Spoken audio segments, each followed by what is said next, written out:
tous et bienvenue dans votre émission Le Grand Débat, une heure pour mieux comprendre les grands faits de l'actualité en France, en Afrique et dans le monde. L'émission est en direct jusqu'à 19h, heure de Paris.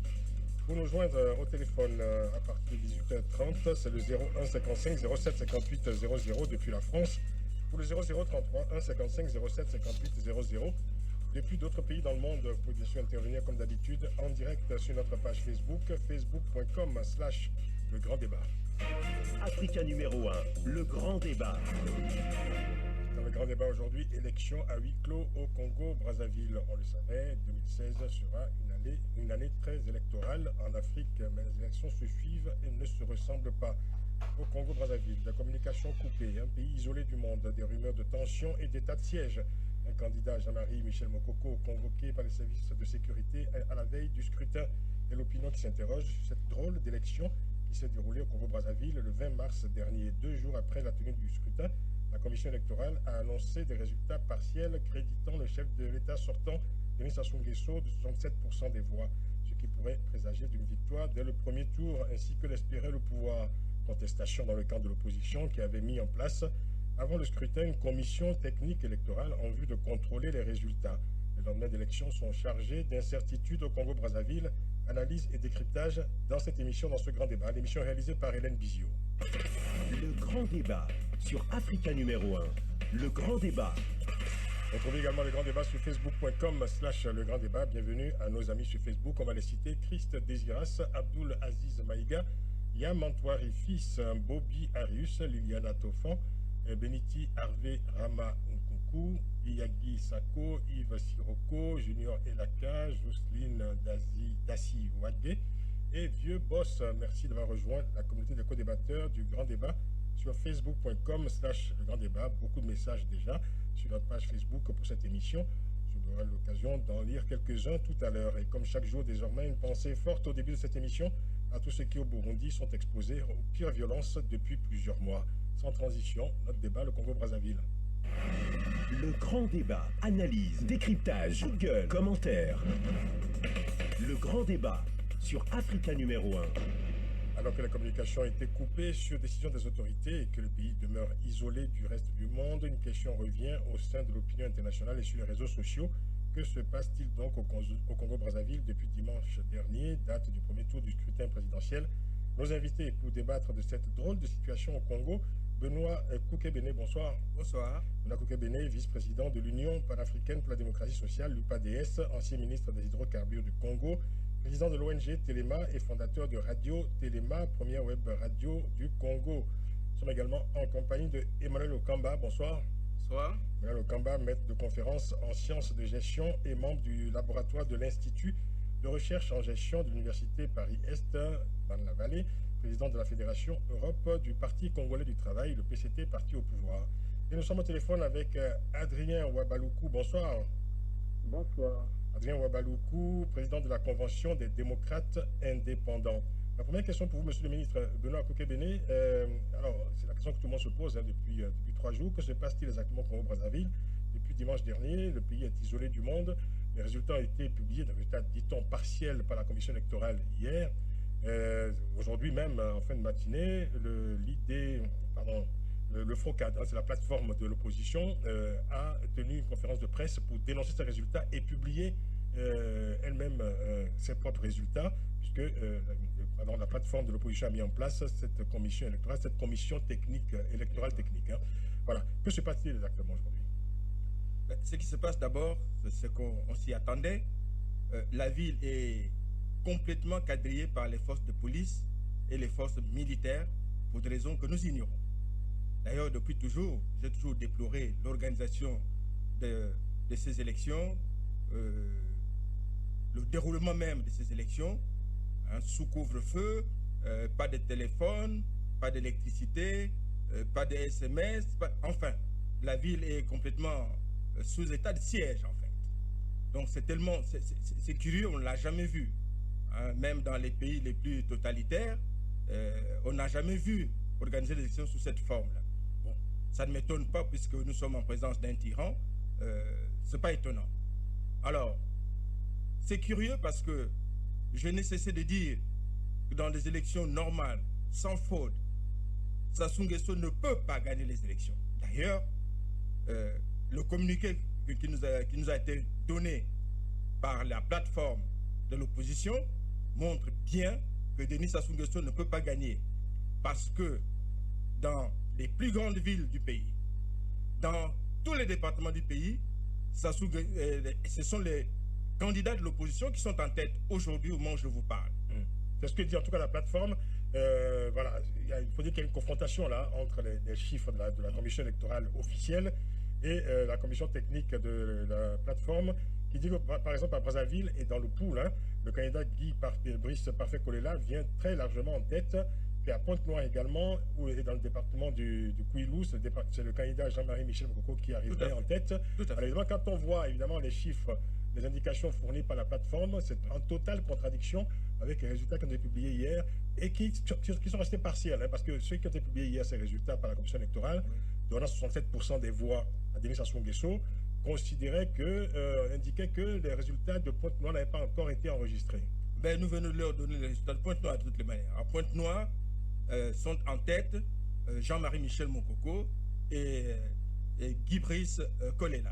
En tout cas, ce que dit l'opposition, c'est que aucun candidat n'a atteint le cap des 50%. C'est tout à fait ça. Un second tour est forcément nécessaire, d'après les résultats, en tout cas, recueillis par l'opposition. C'est ça? C'est tout à fait cela. Très bien. Alors, Emmanuel Okamba, vous représentez ici le parti au pouvoir.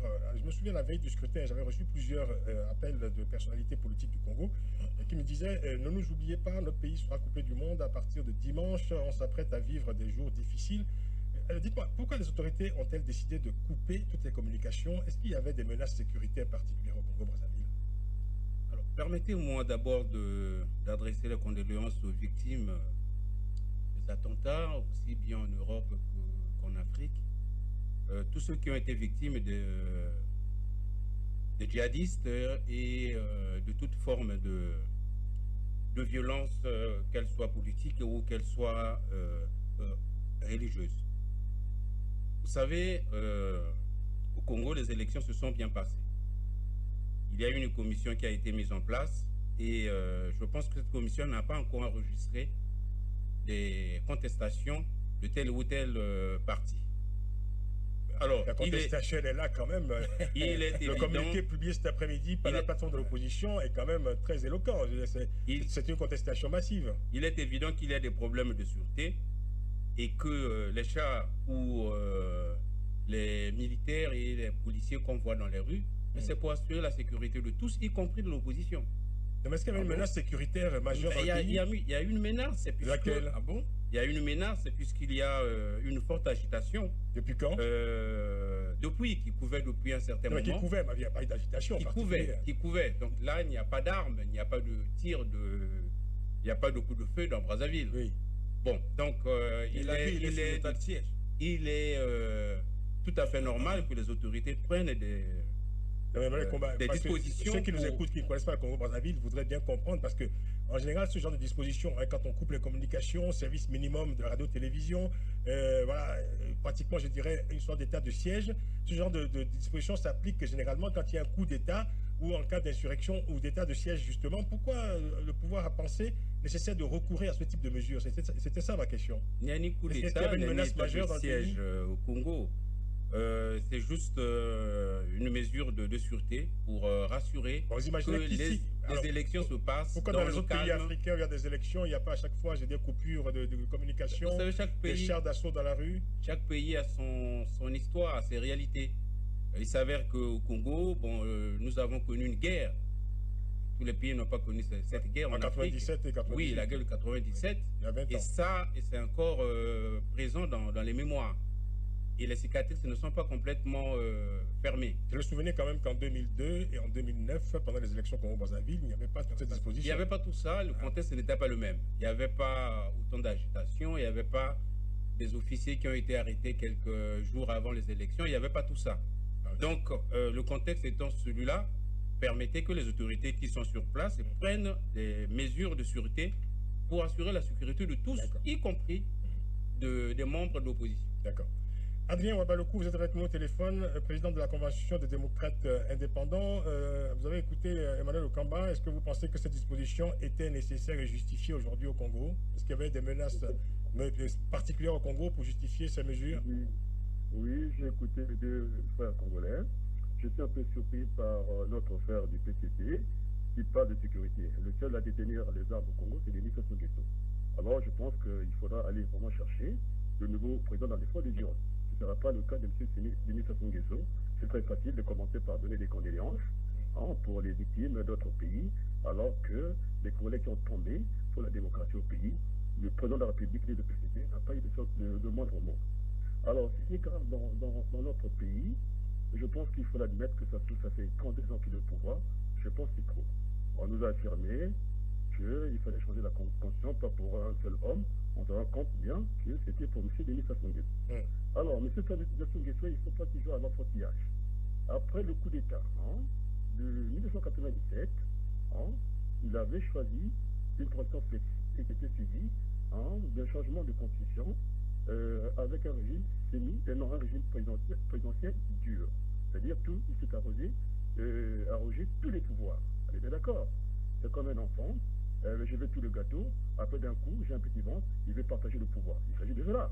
Donc, nous allons aller tranquillement vers la transition, parce que Sassou Nguesso n'est pas plus congolais que nous autres. Nous sommes tous enfants d'une seule mère, donc il s'agira de discuter tranquillement de la situation du Congo. Elle est très grave, une crise institutionnelle, crise totale des organes. L'armée est tribalisée. On parle de sécurité. Quelle sécurité? Le seul à détenir les armes, c'est quand même Sassou Nguesso. Très bien. On a dit comment est-ce qu'il a mené son campagne, en tout cas électorale, avec des armes de guerre, alors qu'on vous parle que M. Sassou Nguesso a gagné les élections. Ce sont 7%. Et où sont ces électeurs? On ne le voit pas dans la rue. Au contraire, c'est tout le contraire qui se produit. L'homme qui gagne majoritairement dans le pays, 67%, eh bien, il sort les chats pour attaquer le tout. Il y a quand même un problème. Restez avec nous, Adrien Ouabalokou. On va marquer une pause pour la publicité. On revient dans quelques minutes, 2 minutes, pour reprendre ce débat. Sur cette élection à huis clos au Congo-Brazzaville, on essaiera de comprendre exactement ce qui se passe là-bas. Il me semble que les communications sont toujours coupées, monsieur le ministre, au Congo-Brazzaville. Les communications sont toujours coupées. Oui, c'est ça. Bon, retour du grand débat dans 2 petites minutes. Restez avec nous. Le grand débat, 18h, 19h, avec Francis Laloupeau sur Africa numéro 1. Élection à huis clos au Congo-Brazzaville. Nous en parlons avec Benoît Koukébéné, vice-président de l'Union panafricaine pour la démocratie sociale, l'UPADS, c'est l'opposition au Congo-Brazzaville, ancien ministre des hydrocarbures. Adrien Ouabalokou est avec nous au téléphone, président de la Convention des démocrates indépendants. Et avec nous ici en studio, Emmanuel Okamba, maître de conférence en sciences de gestion. Il est le président de la Fédération Europe du Parti congolais du travail, parti au pouvoir. Alors, samedi dernier, 24 heures du scrutin, c'est à vous que je m'adresse, Emmanuel Okamba. Le général Jean-Michel Mokoko, candidat à cette présidentielle, a été de nouveau convoqué par la fameuse direction générale de la surveillance du territoire, DGST.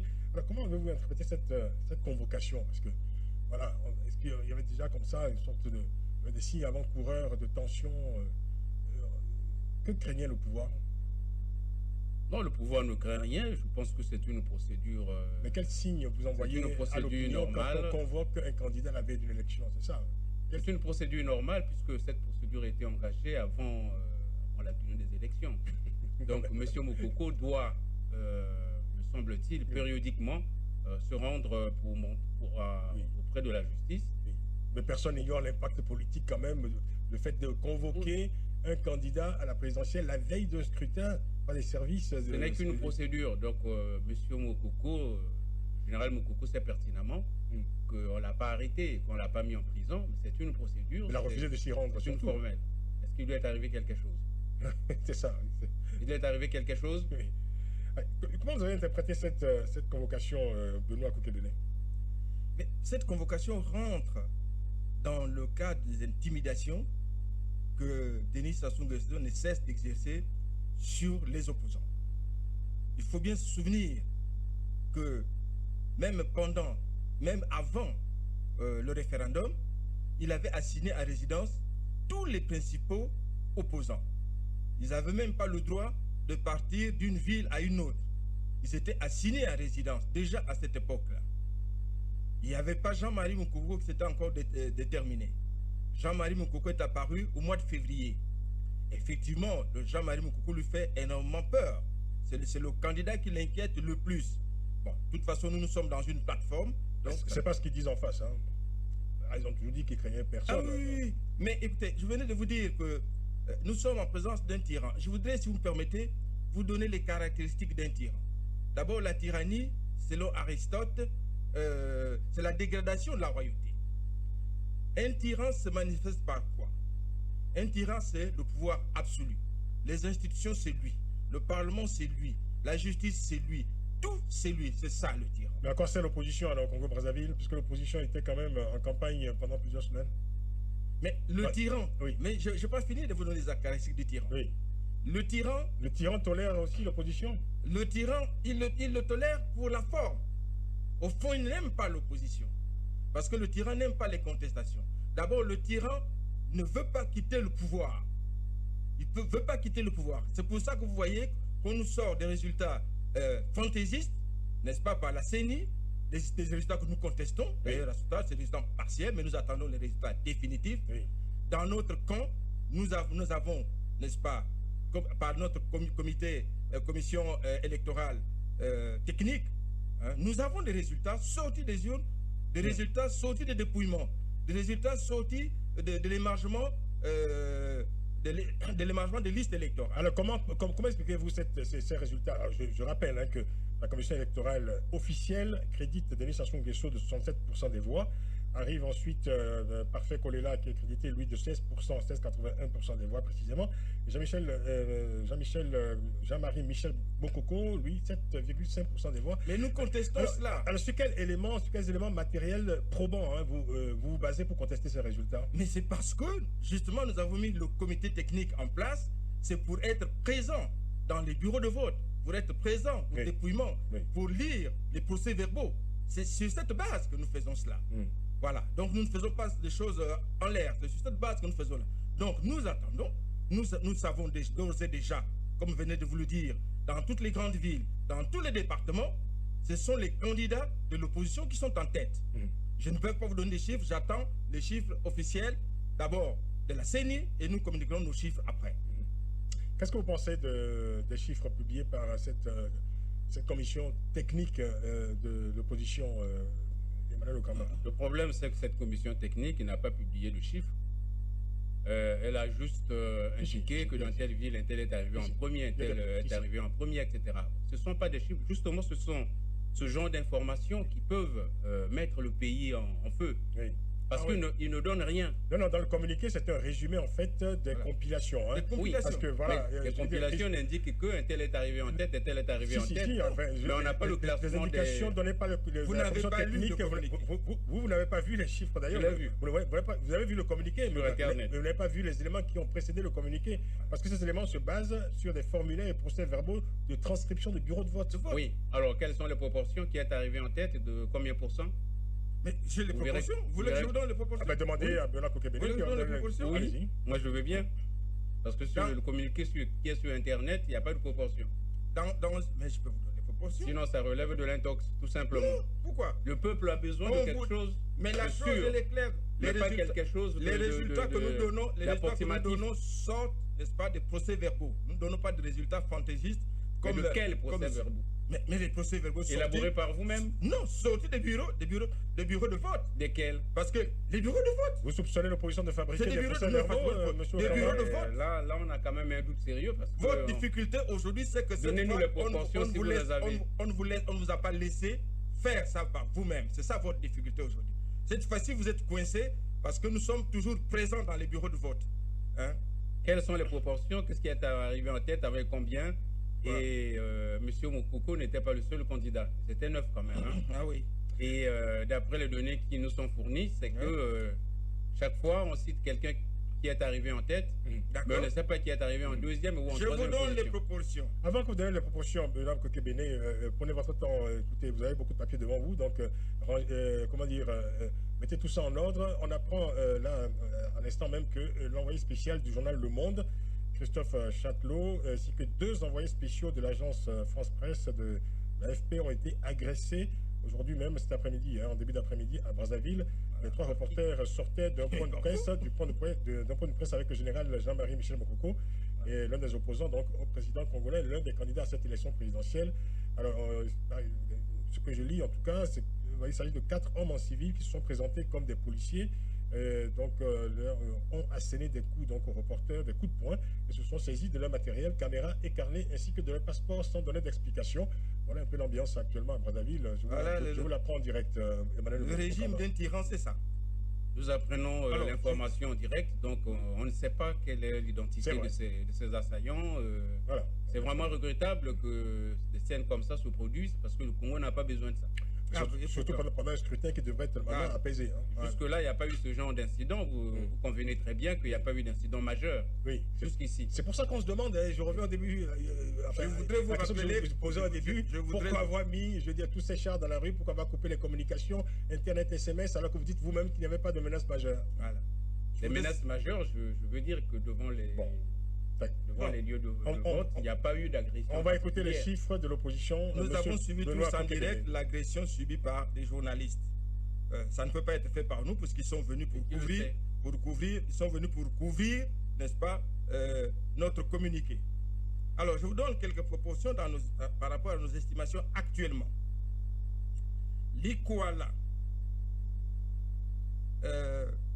Jean-Michel Mokoko, 23%. Okombi Salissa, 14%, 23%. Allez-y. Non, mais allez-y parce que les auditeurs, il faut qu'ils Sassou Nguesso, 52%. La Sanga, Jean-Michel Marimoko, 42%. Sassou Nguesso, 20%. La Cuvette, Jean-Michel Moukoko, 40%. Okombi, 14%. Ça, c'est la Cuvette ouest. La Cuvette centrale, d'après ce que je venais d'avoir. Sassou 55%, Moukoko 28%, Kolela 17%. Les plateaux, Okombi 40%. Le Poul, Kolela 83%. Brazzaville, Kolela 46%. La Bouenza, Tsati 35%. La Lekumu, Tsati 38%. Le Niari, Tsati 69%. Et Pointe-Noire? Pointe-Noire, Kolela 40%, Jean-Marie Moukoko 25%. Et Sassou Nguesso? Sassou Nguesso, il est 4e, loin. Bon, alors on va s'arrêter là. On a une idée précise. Ce qu'il faut retenir surtout, c'est que, comme le dit l'opposition, enfin, si on s'en tient à ce que dit l'opposition en tout cas, aucun candidat n'a pu passer le cap de 50% des suffrages.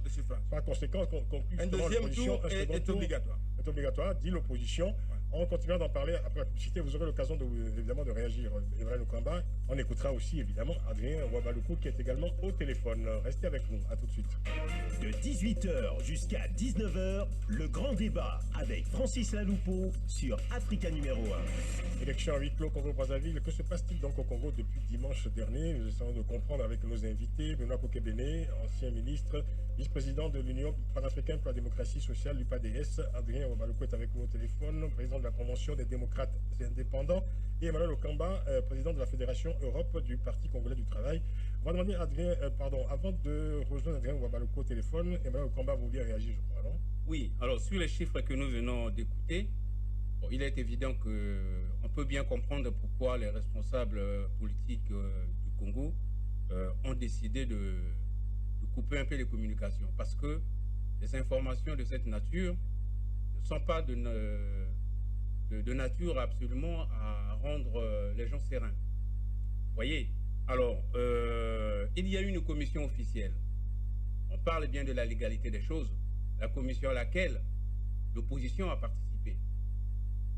Alors, comment voulez-vous qu'une commission parallèle puisse s'installer et communiquer des informations? La composition de la commission a été dénoncée dès sa mise en place. Oui, mais dénoncée, mais ils ont quand même voulu, cette opposition a quand même voulu aller aux élections. Si l'opposition avait pris une position radicale du genre, nous ne voulons pas du tout, pas de commission, pas, etc., on aurait pu comprendre. Mais ils auraient dû garder la posture jusqu'au bout. Voilà. Et là, ils nous mettent en difficulté. Donc, on peut comprendre à un moment donné l'attitude des responsables d'éviter qu'on publie n'importe quoi qui est donc de l'ordre de l'intox.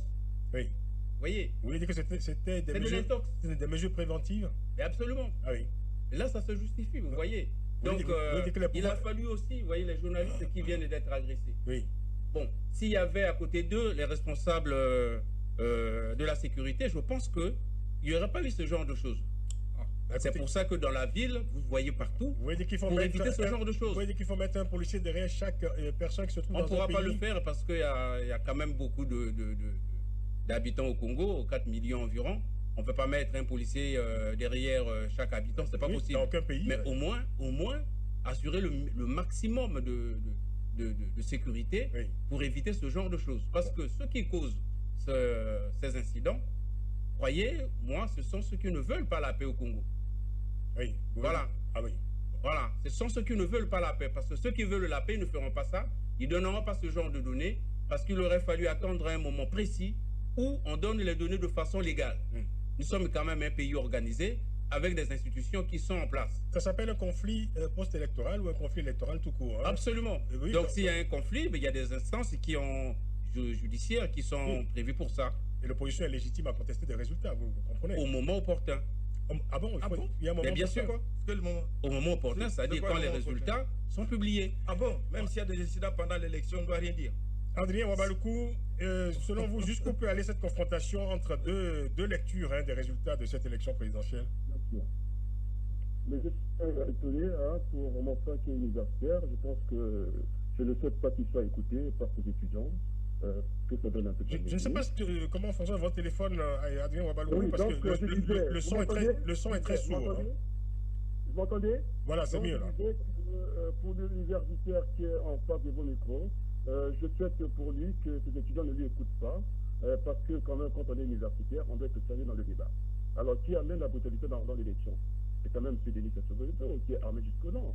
Il a voulu les élections. D'abord, il a trafiqué la Constitution. On se retrouve entre deux constitutions. Il a dit que la première constitution, il avait tout le pouvoir. Ça a conduit le pays vers la banqueroute, l'assèchement des finances publiques, et aussi il faut moraliser l'économie du pays. Il n'y a que des surfacturations. Quand M. Sassou dit qu'il est bâtisseur, je vous assure que construire une France africaine sans terre plein, c'est une route dangereuse. Donc le bilan de M. Denis Sassou Nguesso n'est pas discutable. Aujourd'hui, c'est lui qui a des armes partout.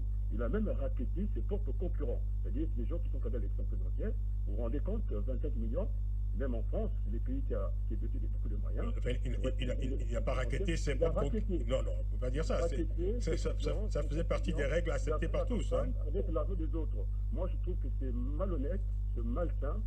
Monsieur Denis Sassou Nguesso, il est tout ce que nous demandons, c'est maintenant accepter la condition qu'il sorte par le haut. La transition, alors, le Congo, c'est pas Denis Sassou Nguesso. Oui. Alors, à moins qu'ils disent qu'il est plus congolais que nous autres, nous sommes tous les enfants d'une seule mère, la République du Congo. Je veux dire en congolais parce que nous sommes sucres. Bon. En politique, il n'y a pas d'abord des ennemis. On entend bien Adrien Wabaluku, mais vous ne répondez pas à ma question. En politique, on n'est pas des ennemis, nous sommes des contradicteurs. Oui, d'accord. Alors, donc, vous êtes un adversaire du pouvoir, on entend bien. Alors, ma question était très claire, très simple. Jusqu'où peut aller cette confrontation entre deux lectures des résultats? On en est là aujourd'hui. Que va-t-il se passer maintenant? La légitimité se trouve du côté de l'opposition. La commission n'est pas paritaire. C'est M. Sassou qui touche et qui triche partout. Et s'il voulait qu'il y ait une élection sereine, la commission est indépendante, elle n'est même pas indépendante que de nom, elle n'est même pas paritaire. Vous voulez qu'on laisse Sassou nous écraser toute notre vie? Je pense que le changement s'impose au Congo. Il n'y a pas la chasse aux sorcières, on fait une cantine, que Sassou quitte le pouvoir et que la transition démarre. Nous avons à reconstruire ce pays-là. Et je tiens à rassurer, en tout cas, les partenaires étrangers, ceux qui détiennent les multinationales au Congo. Alors, s'ils veulent qu'un président qui soit affaibli, sorti des jeunes affaiblis, pour faire les opérations, non. La démocratie, c'est la démocratie. Je pense qu'il y a une continuité d'État. Merci. On peut faire tranquillement. Merci donc, beaucoup. Il faut passer la main à notre alors, alors, je voudrais indiquer quand même que les Quai d'Orsay a émis des réserves sérieuses sur ce scrutin et que le département d'État américain a souligné plusieurs irrégularités dans ce scrutin et a exprimé sa préoccupation vis-à-vis de la situation en cours actuellement au Congo-Brazzaville. Alors dans ce communiqué-là, je vous posais la question de savoir jusqu'où peut aller cette confrontation. Il faut dire que dans le communiqué qui a été publié cet après-midi par l'IDC FROCAD, la plateforme de l'opposition, ce communiqué dit ceci, je cite, plus que jamais, les candidats signataires de la charte de l'opposition pour la victoire sont déterminés à faire respecter le résultat des urnes et demandent à la population d'être vigilante, mobilisée et à l'écoute de leurs mots d'ordre Benoît Kokebene nous dira exactement ce que cela signifie dans quelques instants, mais avant cela, Emmanuel Okombage, vous avez levé le doigt plusieurs fois comme dans un amphi, comme à l'école. Allez-y. Droit de réponse à M. Adrien, donc, qui vient de dire que mes étudiants ne doivent pas m'écouter parce que je prends à la légère les problèmes politiques. Bon, M. Adrien, j'ai bien écouté votre discours. Je suis vraiment désolé si c'est ça le message que vous donnez à la population et surtout aux jeunes. C'est inquiétant. Ce que je voulais dire et ce que je veux dire aux étudiants, c'est que l'intox, c'est pas bon. Il y a des institutions qui ont été mises en place. Il y a des informations qui seront données au moment opportun. Ceux qui ne sont pas d'accord avec ces résultats sont à mesure de saisir les institutions concernées. C'est ça la démarche. Et non la publication n'importe comment et par n'importe quelle voie des informations qui ne sont ni vérifiées ni authentiques par rapport à ce qui se passe dans les urnes. C'est ça qui est dangereux pour le pays. Et si vous trouvez que cela n'est pas dangereux, vous qui êtes un opposant et que vous voulez absolument que ça sous-parte, je pense que vous faites tout pour que ça reste le plus longtemps au pouvoir. Enfin, vous reprenez à votre compte les propos du ministre, du porte-parole du gouvernement qui dit voilà, que la démarche entreprise par l'opposition est une démarche insurrectionnelle. C'est ce que vous voulez dire. Absolument. Voilà. Ok, très bien. On a bien compris. Benoît Kokebene. Oui. Que va-t-il se passer à présent? Jusqu'où peut aller cette confrontation? Pour nous, cette confrontation, nous voulons la paix dans notre pays. Nous disons simplement cette fois-ci, on ne doit pas nous voler notre victoire. Ça doit être clair. Les résultats que nous publions, qui sont des estimations, c'est des estimations que nous détenons à partir des résultats sortis des bureaux de vote. Nous ne faisons pas de l'intoxication. La mise en place de la commission électorale technique, nous l'avons faite justement parce qu'il y a les doutes, et c'est que même la communauté de soins reconnaît sur cette CENI qui n'est pas une commission indépendante. Le président est désigné par Denis Sassou Nguesso, tous les membres sont désignés par le gouvernement et l'opposition n'a pas de place à l'intérieur. À partir de ce moment, tout ce que nous faisons, nous avons appelé ça comité technique, c'est parce que ça nous permet nous-mêmes, dans nos QG, de rassembler les résultats qui sortent à partir des procès-verbaux qui sortent des urnes. Nous ne sortons pas ces notes d'ailleurs que des procès-verbaux sortis des urnes. Voilà, c'est ce que nous faisons. Et maintenant, je comprends d'ailleurs pourquoi on a coupé les téléphones, pourquoi on a coupé Internet, c'est pour empêcher aux gens de communiquer. Donc, la peur a changé de camp, ils ont peur de perdre. Et c'est pour ça qu'on essaie de nous confiner dans une affaire de constitutionnalité, alors qu'ils ont toujours fait tout faux. Alors, nous disons toujours, nous voulons la paix. Monsieur Denis Sassou Nguesso sera battu, alors il n'a qu'à partir. Nous ne voulons pas autre chose que ça. Celui qui a les armes, c'est lui. C'est lui qui est aujourd'hui, au moment où nous parlons, l'armée, la police déployée sur l'ensemble du territoire national. Mais qu'est-ce qui se passe? On n'est pas attaqué par un pays voisin, on est attaqué par personne. C'est inimaginable de faire comme ça. Donc, nous disons toujours, les informations que nous avons données sont claires, ça montre bien que ce sont les candidats de l'opposition qui sont en tête partout. Donc, M. Denis Sassou Nguesso, quand la CENI dit que Sassou Nguesso a gagné, entendez-moi bien, 67% a gagné l'élection présidentielle, mais c'est surréaliste. Mais c'est totalement faux. Ceux qui font de l'intox, c'est justement la CENI et Denis Sassou Nguesso qui font de l'intox. Très bien. Et je voudrais féliciter, permettez-moi une seconde, féliciter tous ceux qui, à l'heure actuelle, les jeunes qui sont en train de manifester à Brazzaville, n'est-ce pas, pour soutenir l'opposition, malgré la présence des chars, des tanks, des kalachnikovs et des lance-roquettes. Un auditeur qui nous signale sur Facebook, c'est M. Souley Tché de Paname qui nous dit qu'il nous a envoyé un message à 15h. Il nous a dit qu'il y a déjà eu 2 morts, je ne sais pas où exactement, mais enfin il faut peut-être vérifier quand même cette information. Je me tourne vers les auditeurs justement. Alors, quelques messages sur Facebook. Un message de Flavier Serge Moussaoui qui nous écrit: quand un gouvernement qui organise une élection présidentielle importante coupe toutes les communications, déploie l'arme dans les rues, prête à tirer sans sommation et refuse l'accès du pays à la presse internationale, ce gouvernement est en train de dire au monde entier que son élection n'est pas transparente et équitable. En d'autres termes, il y a quelqu'un qui veut tricher sans être vu, et pour ce cas précis, c'est le président sortant qui a intérêt à tricher sans être vu. Par ailleurs, écrit notre auditeur, la publication des premières tendances de la commission électorale sans prendre en compte les résultats de Pointe-Noire confirme que cette commission électorale travaille pour aider Sassou Nguesso à voler une élection qu'il a perdue, car cette commission ne peut pas démontrer qu'elle n'est pas en possession des résultats de Pointe-Noire. Cette élection est une honte pour le Congo, écrit Flavier Serge Moussaoui. Autre message, Dierto K qui nous écrit: a-t-on encore un peu de fierté en Afrique? Sassou est le genre de personnes qui ne devraient plus exister sur Terre, ou à tout le moins sur la scène politique, priver les gens du droit de communiquer parce qu'on a peur des élections. S'il était si sûr de gagner, pourquoi ce blackout? De vrais imbéciles, écrit notre auditeur qui se croit malin. Je suis hors de moi face à des gens qui nous foutent la honte tout le temps. J'ai cité un, voilà, donc je cite textuellement. Donc le texte, c'est écrit ainsi. On sent bien évidemment une grosse colère chez notre auditeur, M. Diertoka. On écoute, on capte sur le standard à présent. On va écouter nos auditeurs très rapidement. M. Caril. Monsieur Caril, bonsoir. Bonsoir, Monsieur Francis. Nous vous écoutons. Merci de m'avoir accordé la parole. Alors, je vais juste, avant tout, dire aux différents invités que ce qu'ils sont en train de faire là, c'est de dire, de raconter, c'est vraiment une honte. C'est la honte pour le Congo. En commençant d'abord par, je dis à tous les invités, déjà le représentant du PCT, quel est le crédit qu'il peut accorder aux résultats, les 67% publiés, alors que, en attendant encore les résultats du PCT et de Pointe-Noire. Alors là, il y a déjà un doute. Comment accorder vraiment le crédit? Alors, ça c'est la première question. La deuxième question, le problème de la connexion avec Brazzaville. Mais pourquoi avoir posé cet acte? C'est la question que tous les Congolais de la diaspora ou bien de l'étranger se posent cette question-là. Très bien. Pourquoi avoir... Et pour finir... Continuez. Alors, je vais juste rappeler à M. Koukebene aussi que je suis M. Caril, qui avait appelé la dernière fois. Alors, M. Koukebene, on a eu à gérer ce problème aussi au temps de l'Ussouba. Ne pensez pas que les Congolais sont amnésiques. On a eu à gérer ce problème avec le général Ayayen à l'époque. Quel problème? Lors des élections partielles.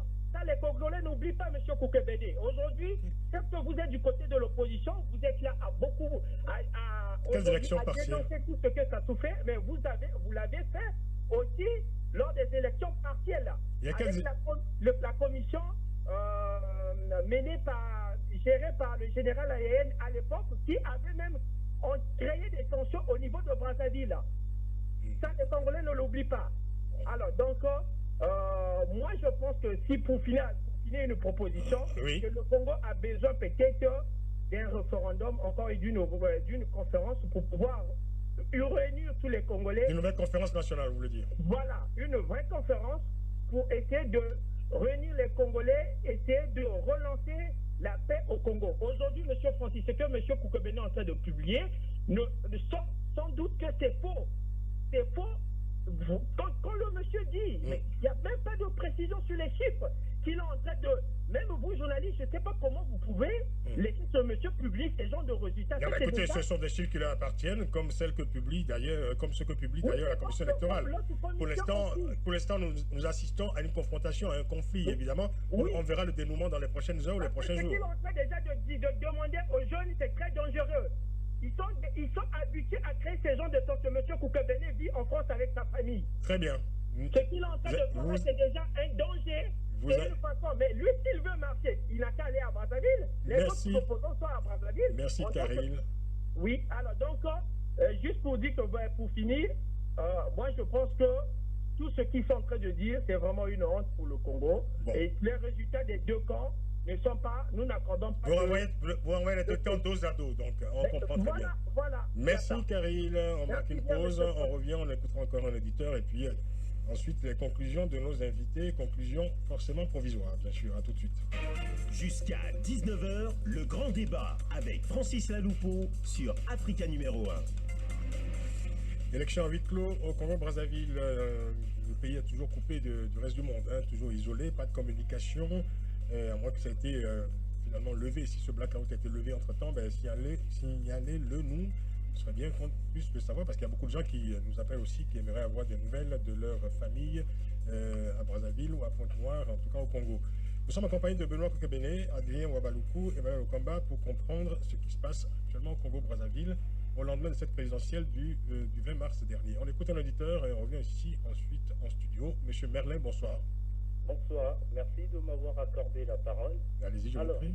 Alors, je voudrais poser une question à M. Koukebene, qui est de l'opposition. Comment une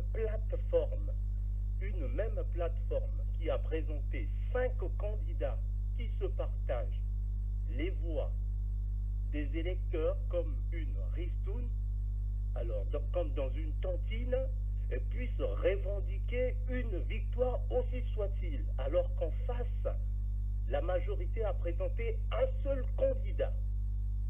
Et pourquoi ils ont fait cette stratégie-là? Donc ils crient à la tricherie. Ils n'ont pas fait, tous ces candidats-là n'ont pas fait campagne sur toute l'étendue du territoire congolais. Il y en a qui se sont improvisés. Ils ont signé une charte de non-agression. Et cette charte-là, c'est une charte de la défaite. L'opposition est aujourd'hui de crier à cela, alors que sociologiquement parlant, c'est pas possible. Alors, comment peut-on dire à un candidat qui est de l'opposition d'aller faire campagne dans son fief, dans son origine ethnique?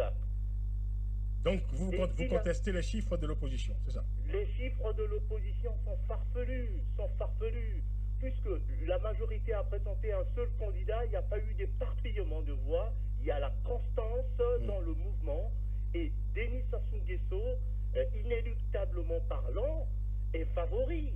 Quand même, c'est un président en cours de mandat. Oui, mais ça, c'est pas un argument, ça, je vous prie, Un monsieur président en cours Verlin. de mandat qui a un électorat. On a déjà vu des présidents en cours de mandat faire des élections, ça c'est déjà Monsieur, vu. s'il vous plaît, qui a un électorat à sa guise, il a fait campagne sur toute l'étendue du territoire. Non, mais c'est votre droit de contester les chiffres de l'opposition, mais voilà, l'argument selon lequel un président sortant ne perd pas des élections est un peu discutable. On ne peut pas dire que M. Denis Sassou Nguesso a triché, alors qu'ils ont présenté plusieurs questions. Il y a eu l'éparpillement de voix. Moi, je m'arrête là. Très bien. Sociologiquement parlant, par rapport au positionnement ethnique de chaque candidat, ça ne peut pas être fait. Très bien. Monsieur Koukebene va vous répondre, Merlin. On vous a bien compris. Benoît Koukebene. Oui, je voulais d'abord répondre à Karine. C'est pas Karine qui avait parlé. Karine qui avait parlé en premier. Je veux dire à Karine que moi, l'opposition, je n'ai jamais demandé à la jeunesse de se lever, contrairement à ce qu'elle est en train de dire.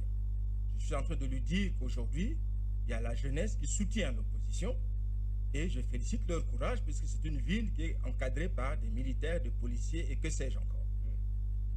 Quant à l'intervenant de tout à l'heure, je ne sais pas quelle arithmétique il fait, je ne sais pas comment il fait ses calculs, je ne comprends pas ça, il me parle même de la sociologie, il ne s'agit pas de la sociologie ici. Les gens votent, les gens choisissent un candidat, on met un bulletin dans l'urne, et puis voilà, on compte les voix. Ce que nous publions, nous, parce que quand il nous parle de la stratégie de l'opposition, mais ce n'est pas son problème, ce n'est pas votre problème, monsieur. Notre stratégie, c'est celle-là. Vous n'avez pas à nous proposer une autre stratégie. Ça, c'est la nôtre. Et c'est celle qui va nous amener à la victoire. Et celle qui nous amène à la victoire, cette stratégie-là. Et ce que nous publions, je le répète, ce que nous publions, de toute façon, à la fin, quand il y aura le résultat final, nous, ce que nous publions, ce sont des estimations aujourd'hui. Nous n'avons pas publié les résultats finaux.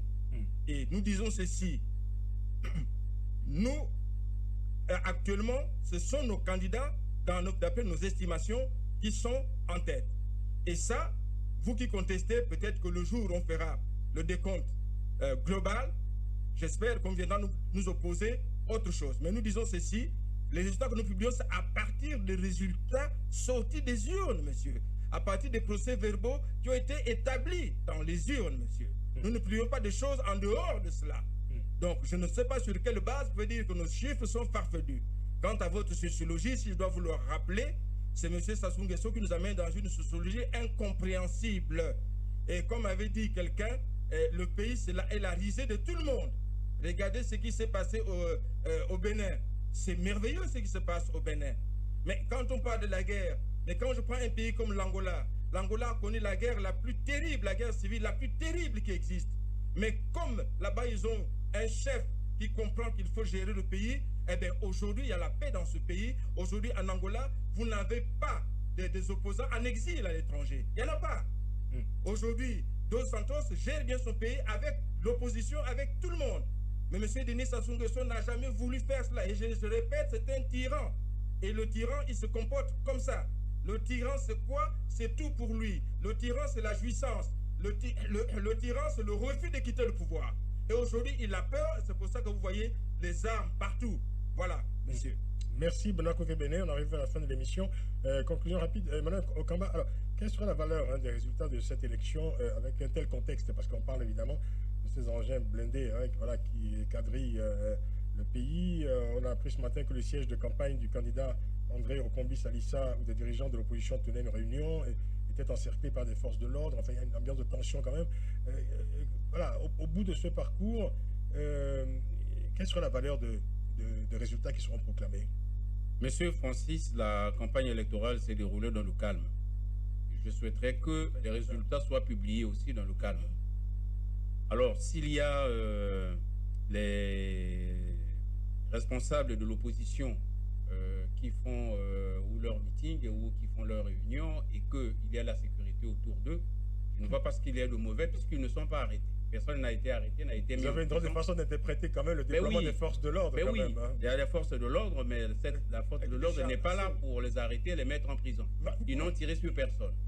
Donc c'est plus pour leur sécurité dans un pays où ça se passe normalement, je veux dire que quand des gens politiques, des acteurs politiques tiennent réunion, on n'envoie pas quand même l'armée quadriller en pensant que leur... Moi, je n'ai pas vu, pas vu. Bon, peut-être que vous avez... C'est pas grave. Je vais juste vous demander une réflexion générale pour terminer. Quelle sera la valeur de ces élections une fois que les résultats seront publiés officiellement? Eh bien, les résultats du vote rentrent dans le cadre des institutions. Donc, il y a une commission qui a été mise en place. Cette commission donnera ses résultats. Après, il appartient donc à ceux qui ont le droit de contester de faire leur contestation. Je pense que c'est tout à fait normal et ça se situe dans l'ordre des choses. La seule chose, c'est que... Est-ce que vous craignez que la situation devienne plus critique qu'elle l'est aujourd'hui?